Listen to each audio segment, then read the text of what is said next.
Because of inheriting $5 million United States dollars from their father, two brothers planned to harm each other. In the heart of New Orleans, Louisiana, where the Mississippi River murmurs secrets and the air hums with jazz and ghosts. The Henderson family's opulent mansion on St. Charles Avenue stands as a monument to ambition and a crucible for betrayal. The year was 2025, and the death of patriarch William Henderson, a titan of the oil industry, ignited a firestorm over his $5 million fortune.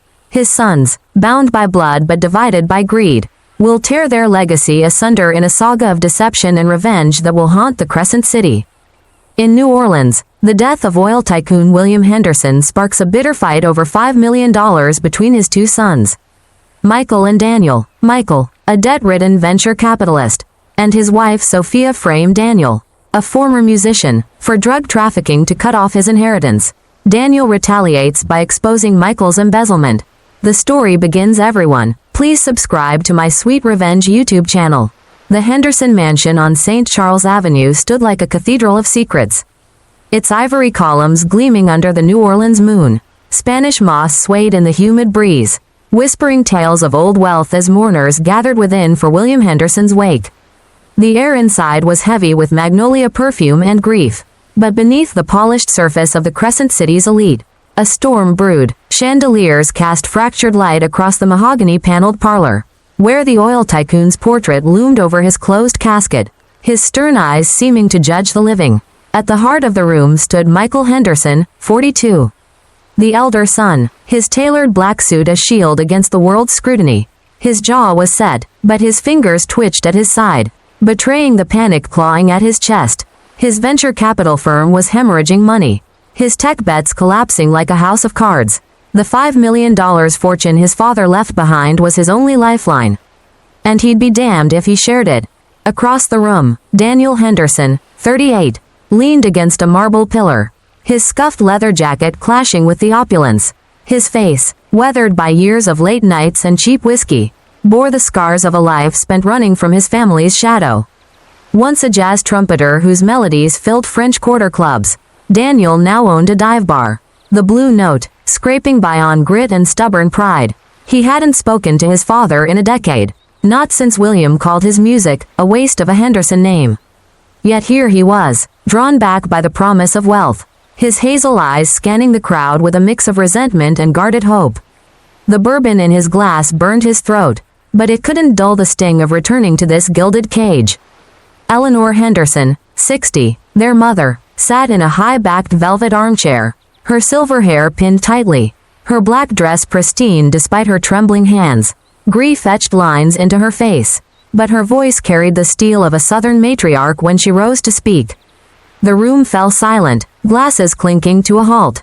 William's will is clear, she began, her gaze sweeping over her sons. His estate, $5 million, will be divided equally between Michael and Daniel upon my passing. Or sooner if I deem it right. A murmur rippled through the guests, but Michael's smile froze, his blue eyes narrowing to slits. Half? He needed every cent to claw his way out of debt. Daniel, meanwhile, choked on his drink, the words hitting him like a punch. Freedom flickered before him, a chance to rebuild, to escape the grind, but he caught Michael's glare and felt a chill. His brother's charm was a mask, and Daniel knew the venom behind it. Equally, Michael said, his voice smooth but edged with disbelief, stepping closer to Eleanor. Mother, Daniel hasn't been part of this family for years. He walked away, the words dripped with accusation, and heads turned toward Daniel, who straightened, his grip tightening on his glass. And you stayed, Michael, playing the dutiful son while running Dad's legacy into the ground. Daniel shot back, his voice low but cutting.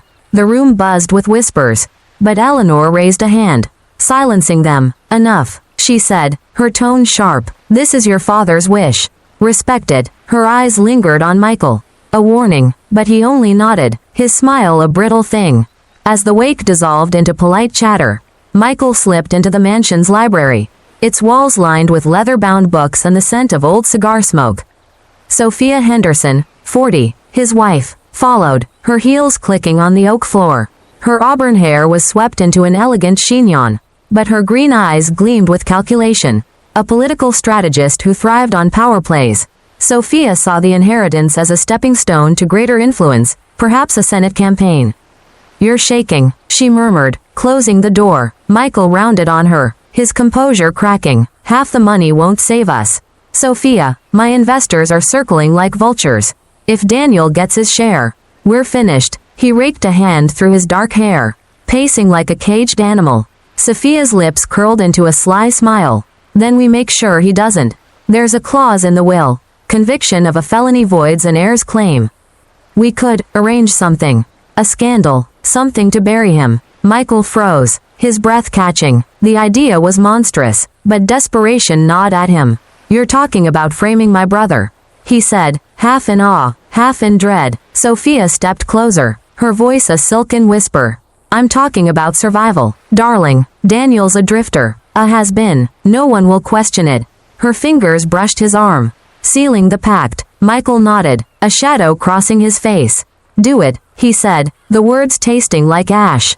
Outside, Daniel stood on the mansion's veranda, the night air thick with jasmine and the distant wail of a streetcar. He lit a cigarette, the flame briefly illuminating his haunted expression. The inheritance was a lifeline, but Michael's hostility was a warning. He'd seen that look before, when Michael sabotaged his college scholarship, claiming it was for the family's sake. As he exhaled smoke into the darkness, voices drifted through an open library window. "Bury him," Sophia's voice purred, followed by Michael's grim agreement. Daniel's blood ran cold. His cigarette fell, sparking on the stone. They were plotting against him. Just as he'd feared, his jaw clenched, fury mingling with resolve. If Michael wanted a war, he'd get one. Daniel stubbed out the ember with his boot and slipped into the shadows, his mind racing. He knew Michael's world was built on lies, deals too good to be true, investors too eager to trust. Somewhere in those glass towers of Michael's empire, there was dirt. Daniel would find it, not just. The French Quarter pulsed with life under a sultry New Orleans dusk, its neon signs flickering like fireflies against the violet sky. Jazz spilled from open doorways, but inside the Blue Note, Daniel Henderson's bar, the air was thick with dread. Daniel hunched over a chipped wooden table, his calloused fingers tracing the rim of a half-empty bourbon glass. The sting of betrayal burned hotter than the liquor. He'd overheard Michael and Sophia's plot to frame him, to strip him of his share of their father's $5 million fortune. His hazel eyes, shadowed by sleepless nights, flickered with defiance. He wasn't the naive boy Michael had once outmaneuvered. This time, he'd fight fire with fire. Across town, in the sterile glow of Michael's penthouse office overlooking the Mississippi, Michael Henderson paced like a predator. His tailored suit was rumpled, his dark hair disheveled from hours of scheming. The weight of his failing venture capital firm pressed against his ribs like a vice. Investors were demanding audits, and his debts were a noose tightening daily. Sophia lounged on a leather chaise, her auburn hair catching the city lights through the floor-to-ceiling windows. "It's done," she said, her voice smooth as velvet but sharp as a blade. "The documents are planted, bank transfers, forged signatures, all pointing to Daniel's bar as a drug front. The police got an anonymous tip this morning." Michael stopped, his blue eyes glinting with a mix of relief and unease. "You're sure it's airtight?" he asked, his voice low. Sophia's lips curled into a predatory smile. "Darling, I've buried bigger men than your brother. By tomorrow, he'll be in cuffs, and the will's felony clause will wipe him out."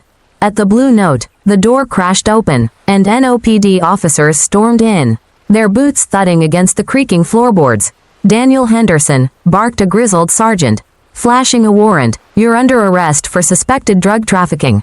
The handful of patrons froze, their drinks forgotten, as Daniel's world tilted. Handcuffs snapped around his wrists, cold and biting, and his heart pounded with a fury that drowned out the office's voices. "This is bullshit," he roared, his voice cracking. "You've got the wrong guy." But as they dragged him through the bar, past the scratched trumpet case on the wall, a relic of his old life, Daniel's mind locked onto Michael's smug face. This was his brother's doing, and it lit a fire in his gut. In the damp, fluorescent-lit holding cell at Orleans Parish Jail, Daniel sat on a concrete bench, his head throbbing. The air reeked of sweat and despair, but his thoughts were razor-sharp. He needed leverage, and he needed it fast. He bribed a guard to let him make a call, dialing Riley Tate, a hacker he'd met in his darker days. Riley, it's me, Daniel whispered, glancing at the barred door. Michael's framing me. I need you to dig into his firm, every deal, every account. He's dirty, I know it. On the other end, Riley's voice crackled with mischief. Gimme 2 days, man. If your brother's hiding bodies, I'll find him. Daniel hung up, his breath ragged. Hope was a fragile thing, but it was all he had. Back at the Henderson mansion, Eleanor Henderson sat in her dimly lit parlor, her silver hair catching the flicker of a single candle. The news of Daniel's arrest had reached her, and her hands trembled as she clutched a framed photo of William and her sons, taken when they were still a family. She summoned Michael, her voice icy over the phone. Tell me you had nothing to do with this, she said as he arrived, his face a mask of concern. Mother, I'm as shocked as you are. Michael lied, his tone dripping with sincerity. Daniel's been lost for years, drugs, drinking. Maybe this is who he's become. Eleanor's eyes narrowed, searching his face. If I find out you're lying, Michael, I'll cut you out like a cancer. Her words hit like a slap, and Michael's smile wavered, but he nodded, retreating into the shadows of the hall. Eleanor's heart ached, torn between her sons, but doubt gnawed at her. She quietly paid Daniel's bail, hoping to see the truth in his eyes. Daniel walked free the next evening, the city's humid air clinging to his skin as he stepped onto Rampart Street. Riley had come through, sending encrypted files that exposed Michael's embezzlement, millions funneled from investors into offshore accounts, hidden behind shell companies. Daniel's pulse raced as he read the evidence on his phone, standing under a flickering street lamp. Got you, you bastard, he muttered, his voice a low growl. He texted Michael from a burner phone. Meet me at the Blue Note tomorrow night. Confess to framing me, or your investors get everything. His fingers shook with rage, but a flicker of dread crept in. Michael wouldn't go down quietly. Michael received the message in his office, his face paling as he read it. He knows, he whispered to Sophia, who stood by the window, her arms crossed. He's got nothing, she snapped, but her voice betrayed a tremor.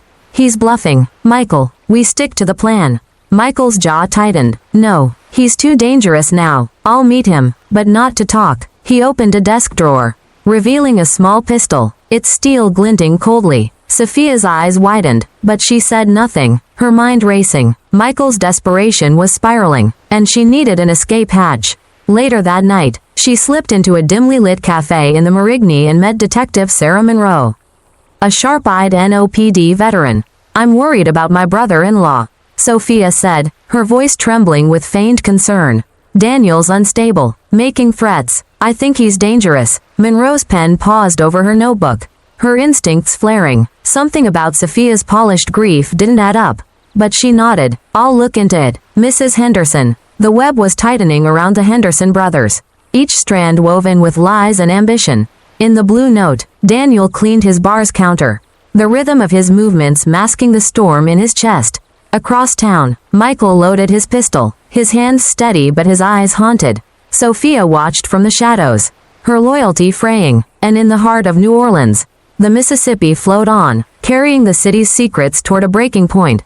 The lower Ninth Ward lay shrouded in darkness, its abandoned warehouse a skeleton of New Orleans' forgotten dreams. The Mississippi River lapped hungrily at the nearby levee, its murmurs blending with the distant wail of a saxophone drifting from the French Quarter. Inside the warehouse, rusted beams groaned under a sagging roof, and the air reeked of mildew and regret. Michael Henderson stood in the shadows, his tailored suit now creased, his blue eyes glinting with a predator's focus. In his pocket, a syringe of heroin, procured from a shady contact in Algiers, felt heavier than the pistol he'd left behind. His plan was simple: stage Daniel's death as an overdose, exploiting his brother's past struggles to erase him from the $5 million inheritance. His heart thundered, not with guilt, but with the desperate certainty that this was his only path to survival. You should have stayed gone, Daniel, he muttered, his breath fogging in the damp air. Miles away, Daniel Henderson locked the door of the Blue Note, his bar, and slipped into the night. His leather jacket was zipped tight against the October chill, but nothing could shield him from the rage simmering in his chest. Riley Tate's files, proof of Michael's embezzlement, were burned to ash, but copies sat safely on a thumb drive hidden in his apartment. He'd demanded Michael confess to framing him for drug trafficking, but deep down, He knew his brother wouldn't bend. The warehouse meeting was a trap. Yet Daniel walked toward it, driven by a need to face the man who'd betrayed him since childhood. His boots crunched on gravel as he approached the warehouse, the moonless sky pressing down like a judgment. "This ends tonight," he whispered, his voice rough with resolve, his hazel eyes scanning the darkness for signs of ambush. Inside, Michael's shoes scuffed the concrete as he paced, the syringe now in his hand. His mind raced, replaying Sophia's cool assurance, "No one will question an addict's relapse." But her absence tonight gnawed at him. Her last look had been too guarded, too calculating. He pushed the thought aside, focusing on the sound of footsteps outside. The warehouse door creaked open, and Daniel stepped in, his silhouette framed by the faint glow of a distant street lamp. "You came," Michael said, his voice steady but laced with menace. Daniel's eyes narrowed, taking in his brother's tense posture. "Didn't think you'd have the guts to show," Daniel replied, his tone sharp as a blade. "Confess, Michael. Tell the cops you framed me, or I send your dirty little secrets to every investor you've screwed." Michael laughed, a hollow sound that echoed off the walls. "You're still so naive, Danny. You think I'd let you ruin me?" He stepped forward, the syringe glinting in his hand. Daniel's stomach twisted, recognition dawning. "What the hell is that?" he demanded, his voice rising. Michael's smile was feral. "Your ticket out of my life. Everyone knows you're a junkie. One bad night, and poof, no more Daniel." The words hit like a punch, and Daniel's fists clenched, his breath ragged. "You're pathetic," he spat. "All this for money? Dad would be ashamed." Michael's face contorted with rage. "Don't you dare mention him. You walked away, left me to carry everything." He lunged, the syringe aimed at Daniel's arm. Daniel's reflexes, honed by years of bar fights and survival, kicked in. He sidestepped, grabbing Michael's wrist and twisting hard. The syringe clattered to the floor, skittering into the shadows. "You bastard," Michael roared, swinging a wild fist. Daniel ducked, adrenaline surging, and tackled his brother to the ground. The concrete was cold and unforgiving as they grappled, grunts and curses filling the air. Michael's fingers clawed at Daniel's face, but Daniel pinned him, his knee pressing into Michael's chest. "This is for every lie, every betrayal," Daniel shouted, his voice breaking with years of pent-up pain. Michael thrashed, his hand finding a rusted steel beam protruding from the floor. He shoved Daniel off, scrambling to his feet, but momentum betrayed him. His head cracked against the beam with a sickening thud, and he crumpled, blood pooling beneath his skull. Daniel froze, his breath hitching. "Michael," he whispered, crawling closer. His trembling hands checked for a pulse. Nothing. His brother's blue eyes stared blankly at the ceiling, lifeless. Panic clawed at Daniel's chest, the warehouse closing in like a tomb. "No, no, no," he muttered, stumbling back. Blood stained his hands, and the syringe lay nearby. A silent witness. He staggered to his feet, his mind a whirlwind of fear and guilt. He hadn't meant to kill him, had he? The line between self-defense and vengeance blurred, and Daniel fled, his boots echoing in the empty space, leaving footprints in the dust. Hours later, Detective Sarah Monroe arrived at the warehouse, summoned by an anonymous tip. The beam of her flashlight caught Michael's body, the blood now congealed, the syringe glinting mockingly. Her jaw tightened, her sharp eyes scanning the scene. Footprints led to the door, and she recognized the tread, Daniel's boots, seen during his arrest. "Damn it, Henderson," she muttered, her voice heavy with suspicion. She'd already doubted Sophia's tearful tip about Daniel's instability, and now this. The evidence screamed murder, but something about the setup, the syringe, the pristine needle, felt staged. Monroe's radio crackled, but her focus was on the river outside, its dark waters hiding truths she'd soon uncover. At the Henderson mansion, Eleanor stood at her parlor window, her silver hair loose, her hands clutching a shawl. She'd woken to a premonition, a mother's dread that her sons were lost to her. The phone rang, and a detective's voice confirmed it. Michael was dead. Her knees buckled, a wail tearing from her throat as she sank to the floor. The $5 million inheritance, meant to secure their future, had become a curse, and the mansion's walls seemed to moan with her grief. In the city's heart, Daniel hid in an alley, his blood-stained hands shaking. The clash had been fatal, but the war wasn't over. Sophia's shadow loomed, and he knew the truth would claim them all. New Orleans awoke under a bruised sky, its streets slick with the remnants of a midnight rain. The Henderson mansion on St. Charles Avenue stood silent, its ivory columns dulled by neglect, as if mourning the family it once sheltered. Inside, the air was stale, heavy with the ghosts of betrayal. Daniel Henderson, now a fugitive in his own city, crouched in the shadows of his bar. The blue note, his blood-stained hands scrubbed raw but still trembling. Michael's lifeless eyes haunted him, the crack of his skull against the warehouse beam echoing in his mind. He hadn't meant to kill his brother, but the line between survival and vengeance had blurred in that fatal clash. The $5 million inheritance, once a beacon of hope, now felt like a noose. Daniel's hazel eyes, red-rimmed from sleeplessness, darted to the door as sirens wailed in the distance. He clutched the thumb drive in his pocket. Riley Tate's files proving Michael's embezzlement, a final weapon in a war he no longer wanted to fight. Across town, Sophia Henderson stood before a mirror in her penthouse, her auburn hair pinned tightly, her green eyes cold as jade. She adjusted her black Chanel dress, preparing for her role as the grieving widow. Michael's death was a shock, but she'd already spun it into opportunity. With Daniel on the run, she could paint him as a monster, secure the inheritance through Michael's share, and fund her political ambitions. "You were always too reckless, darling," she murmured to her reflection, her voice a mix of pity and scorn. She'd tipped off Detective Sarah Monroe about the warehouse, ensuring Daniel's footprints would damn him. But a flicker of unease stirred in her chest. Monroe's sharp gaze at their last meeting had lingered too long.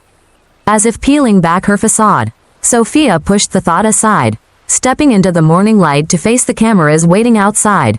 At the Orleans Parish Courthouse, the media swarmed, their flashes blinding as Sophia emerged, her face a mask of sorrow. "My husband was taken from me by a man consumed by greed and rage," she said, her voice trembling just enough to sell the lie. "Daniel Henderson is a danger to us all." The crowd murmured, eating up her performance, but in the back, Detective Sarah Monroe stood, her arms crossed, her dark eyes narrowing. She'd spent the night at the warehouse, studying the scene, the syringe, untouched by fingerprints, the footprints, too perfectly placed. Sophia's anonymous tip had been too convenient, and Monroe's gut screamed conspiracy. "You're good, Mrs. Henderson," she muttered under her breath. But not that good. She headed to the Blue Note, where Daniel had last been seen, determined to find him before the mob did.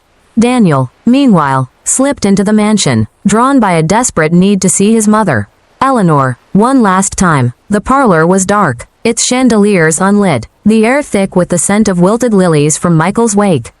Eleanor sat in her velvet armchair, her silver hair loose, her face etched with grief. The news of Michael's death had shattered her, and her hands clutched a photo of her sons as boys, laughing on a Mississippi riverboat. "Mom," Daniel whispered, stepping into the dim light. Eleanor's head snapped up, her eyes widening with a mix of love and anguish.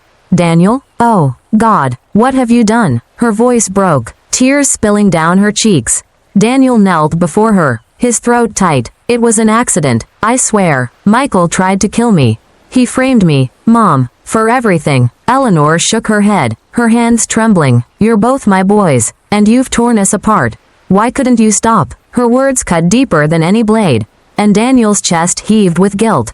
"I just wanted to be free," he choked out. "I never wanted this." Before he could say more, Eleanor gasped, her hand clutching her chest, her face contorted in pain, and she slumped forward. "Mom," Daniel cried, catching her as she fell. He fumbled for his phone, dialing 911, but her pulse was fading, her breath shallow. "Don't leave me," he begged, tears streaming down his face. The ambulance arrived too late. At the hospital, a doctor's somber voice confirmed it, a stroke, triggered by overwhelming stress. Eleanor was gone, and Daniel stood in the sterile hallway, numb, the weight of his family's collapse crushing him. He fled, knowing the police were closing in, but not before slipping the thumb drive into a mailbox addressed to Monroe. It was his last act of defiance, a chance to expose the truth. Monroe found Daniel's body 2 days later in a French Quarter alley. His bar shuttered, his life reduced to a headline. The manhunt had cornered him, and he'd surrendered, but the trial was a formality.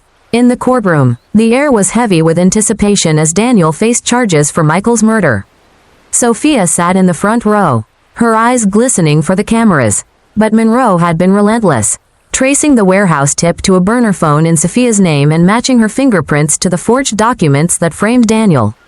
On the trial's final day, Monroe took the stand, her voice cutting through the room like a storm. Sophia Henderson orchestrated a campaign of lies to destroy her brother. Daniel, she said, holding up the burner phone. She planted evidence, tipped off the police, and profited from her husband's death. The courtroom erupted as Sophia's composure shattered. That's absurd, she screamed. But the cuffs were already on her wrists. Her dreams of power crumbling. Daniel, convicted of manslaughter, sat in his cell at Angola, the prison's walls echoing with the warehouse's emptiness.